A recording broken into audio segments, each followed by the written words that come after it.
Finally বেরিয়ে পড়লাম ঠাকুর দেখতে। ভাবিনি আজকের জন্য এত ভিড় হবে, প্রচন্ড ভিড়।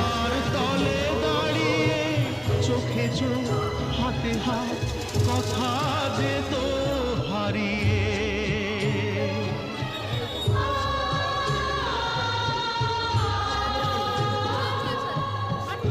আজ এখানে আমার আশার সমাধি